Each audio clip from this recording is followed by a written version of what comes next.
Welcome everybody to my spoiler review for Weapons, brand new horror film that just came out. I only do spoiler videos every once in a while when it feels like I have a lot to say about something and I felt like I really couldn't elaborate because I didn't want to give anything away in the spoiler-free video. But you have been warned. If you somehow find yourself here, you don't want to hear spoilers, you're in the wrong neighborhood, click off now, you will have the movie ruined. I already did a review of this up here, non-spoiler, you want to check that out first. My apologies if I don't remember everything exactly scene for scene, I'm trying to go back through it, but I saw this only 2 days ago, I'm going to do my best in the way it's structured. So when this movie starts off, you get a giant exposition dump from a narrator talking about what happened in this town over a month ago. One night at 2:17 a.m., all of the kids got up from their bedroom, got up, left, ran off into the darkness. Nobody can find them. What makes the situation even weirder, when all of the kids left, they were all from one particular classroom, aside from one kid named Alex. He's the only one left. Julia Garner is the teacher of this classroom, so obviously she's a little bit confused where her children went, and she's obviously equally invested as the community because she cared for these kids,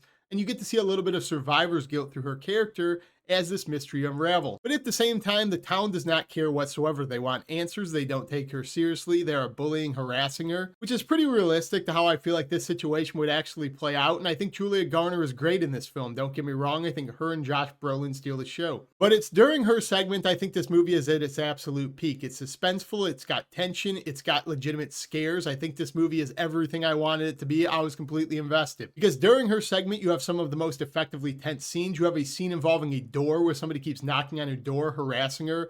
A couple of shots through the blinds, just highly effective cinematography to create tension. You also see her starting to investigate a little bit on her own, figure out what's going on in this town because she feels like she's been left behind from the cops who can't get any answers done whatsoever. So I really enjoyed the mystery from her angle, trying to kind of manipulate other characters to figure out what's going on. She's trying to go and talk to Alex. And at the same time, it's just very suspenseful. So I really enjoyed the mystery angle of her character trying to solve it. Also, the movie peaks in her segment when she's sleeping in a car outside of Alex's house. She's kind of out there doing a stakeout, falls asleep. You've seen that before. In the middle of the night, the door to Alex's house opens. You're left to linger on it for about 30 seconds. Very suspenseful. This woman comes walking out with a pair of scissors, very reminiscent to the end of Sleepaway Camp, if I'm being honest. If you know, you know. And she just starts eerily walking towards the car. I had the chills watching this scene, and it's just framed so awesome. You get a close-up of Julia Garner's face. You see something walk by the window. And at that point, you know somebody is in the car with her, behind her with a pair of scissors. Very suspenseful. I thought this is where the movie peaked for sure. Somebody pulls out a pair of scissors, cuts a lock of her hair.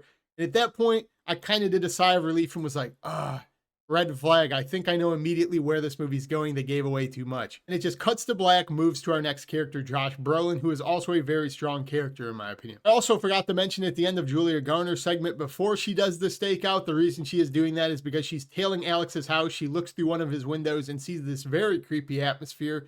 Two parents sitting in the dark on his couch, and it just gives the wrong vibe. He's the dad of one of the missing kids, and he also called out Julia Garner's character at the town hall meeting. He does not care whatsoever about how people feel. He wants answers. He wants the kids back. But he's also kind of over the top and all over the police about this, and they want him to know there are 17 other kids missing, so your kid is just one of them. There are other parents concerned as well. You're not the only guy in the universe. But he decides to tackle this the old-fashioned way with old-school detective police work by trying to figure out and pinpoint the location of where these kids went and why. How he's going to do this is go and talk to other parents and look through his own doorbell cam as well.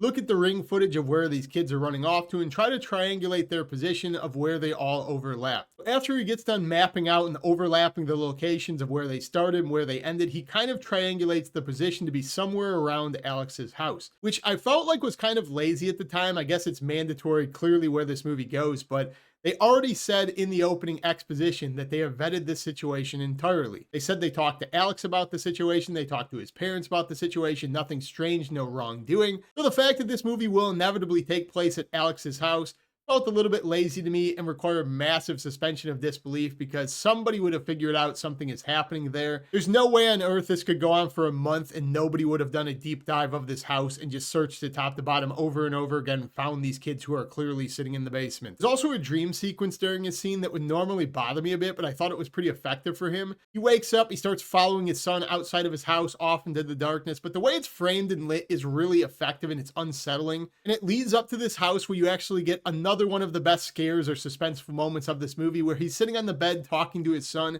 and you know something is off, but you can't pinpoint it because of the way the shot is framed. It's centered and very zoomed in on Josh Brolin's face, but it keeps jumping back and forth between him and a kid, and you know something is coming. You know something is unsettling in the distance, but the way it's framed, it's like smothering and you don't know when it's going to come. You know a jump scare or something is due. If you've seen the scene, you know exactly what I'm talking about. Just the way it's framed, it is very effective. So normally when a dream sequence would offend me or annoy me, it didn't in this case because we realize it's a dream. They made that abundantly apparent given the fact that he can see himself in the third person sleeping, and I was willing to forgive it for the sake of an effective jump. When he is out chasing his son and he gets to the house he eventually goes in, there's an AR above the house in the dream sequence with a 217 on it.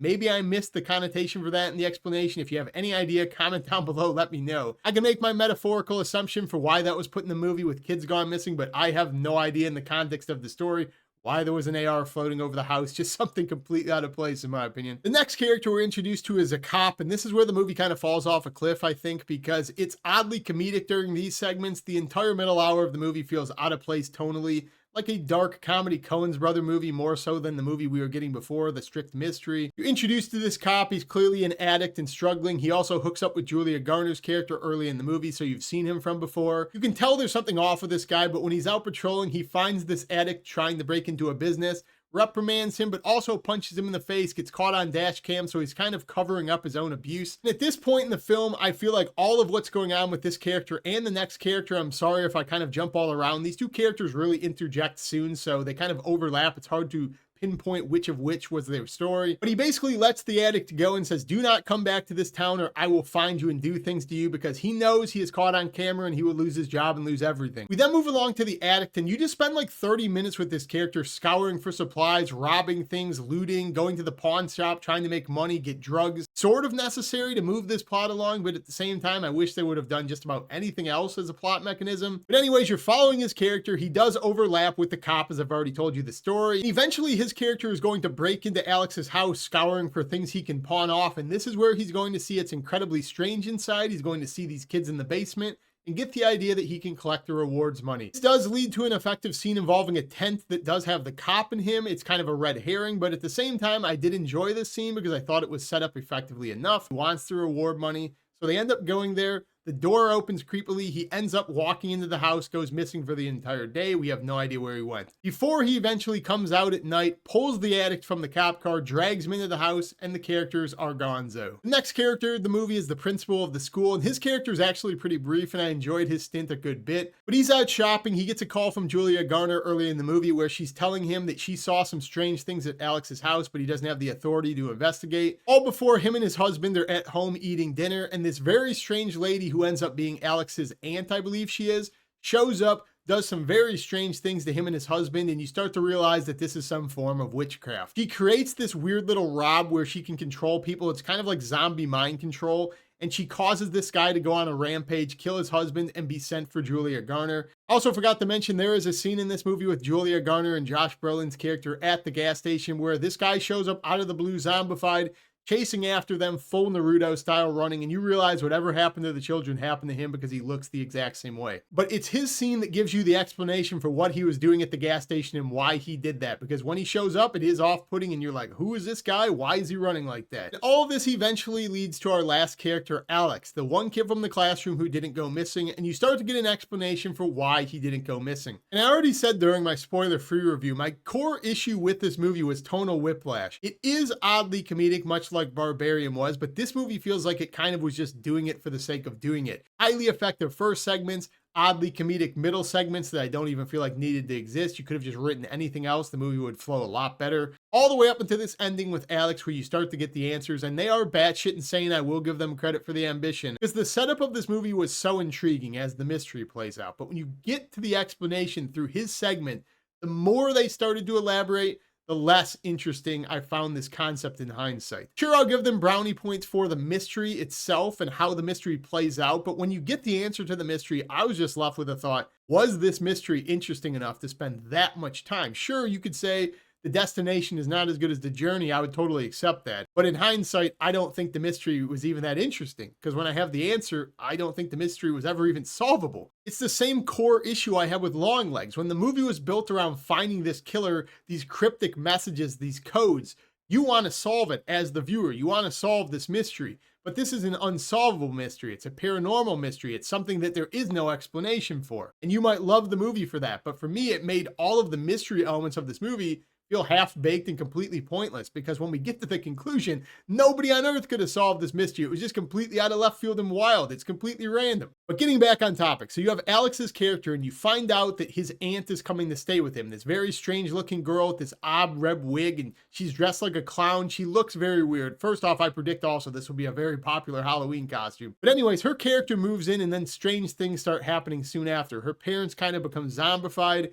And she is very abusive towards Alex. She's very controlling. You realize something is wrong. She's probably a witch of some sort. You basically find out her powers through a scene with Alex, that through this little rod, the same thing she did to the principal earlier, she can kind of zombify people and control them and manipulate whatever they want to do. And during this segment, you find out that she is dying. She is very ill. She has cancer of some sort, or she's just withering away. And she's probably like harvesting the souls or doing something with the people she's possessing and controlling. So she gives Alex the idea to get possessions of all of his classmates, bring them back home so she can manipulate and bring all of the kids to their house. I'm assuming to like eat them or steal their souls or something, Hansel and Gretel style, which is another core issue I have with this film fundamentally. It doesn't really give you any answers.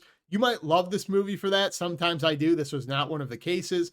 You're really getting no explanation for why she's doing this, or who she is, or where she came from, or her motives, or why she's sick. All left very vague and gray. But during this segment, all of the perspectives are going to overlap. The cop is at this house. The addict is at this house. Julia Garner and Josh Brolin are now working together. They are outside the house. They see a cop car. They don't know if they should enter. And when they do enter, the movie gets absolutely insane. You have the parents who are kind of zombified. They're standing watch. You have the addict who's attacking Josh Brolin. There is a fantastic jump scare in the basement, though. I will give them that, involving the old lady. And while Josh Brolin's inside and he finally discovers his kid, he also gets taken over by this old lady and he attacks Julia Garner's character. Everyone's kind of out for themselves. It was like a Rumble Royal WWE triple threat match. Everybody's just killing everybody in this house. It does get batshit insane bonkers. All before Alex eventually realizes his parents are going to kill him, and the only thing he can do is do the ritual that the old lady showed him and possess all of the kids in the movie to kill her. And this is where I thought the movie got really gnarly, and I thought it was really fun. You get this awesome scene out on the front yard where these kids are chasing out through the glass of the house and they're just running her down through the neighborhood. Kind of comical at points, honestly, sitting back and thinking about it, but I did really enjoy how unapologetically strange it gets. And eventually the children catch up with her. They tackle her to the ground. They rip her to shreds, kind of like that bar scene from Shaun of the Dead where that guy's hoisted up and just ripped limb by limb, which is an absolutely awesome scene in this film. It's very gory. It's very disturbing. If you have a weak tolerance for gore, you might want to look away during that one, to be honest. But after she's dead, whatever she was doing, the mind control, the witchcraft, it just seemingly wears off, and the people are zombified still, but they are no longer controlled. So that is our conclusion to the mystery. Also forgot to mention, apparently sound doesn't travel in the house because things are happening upstairs. Characters on the first floor don't care. Things are happening in the basement. Characters in the first floor don't care. It's like this house is different dimensions based on the floor. Clearly, you would be able to tell things are going on, different locations, different rooms, but nobody reacts. It's almost like they're in a mansion, but it's like a one-story ranch. The whole thing is done very quickly as well. From the point they enter the house and to the point the movie ends, it's like 10 minutes start to finish. So it's very sporadic. It's very fast-paced. It kind of feels like there were some cuts that were made. And then the movie just kind of cuts to black, which I thought was a completely out-of-place ending, completely jarring, and it really didn't give me any of the answers I wanted. As I said, they don't really elaborate for who this woman was, why she was doing this, who brought her here, why she's sick. It's one of these movies that I guess the less you know, the scarier, more effective it is, but I need a nugget of something. This movie was just doing stuff. It had no answers for anything and it just felt completely half-cooked for me. So there you have it. That's Weapons, the brand new witchcraft, possession, mystery, thriller, drama, dark comedy, Coen's brother movie, whatever you want to call it.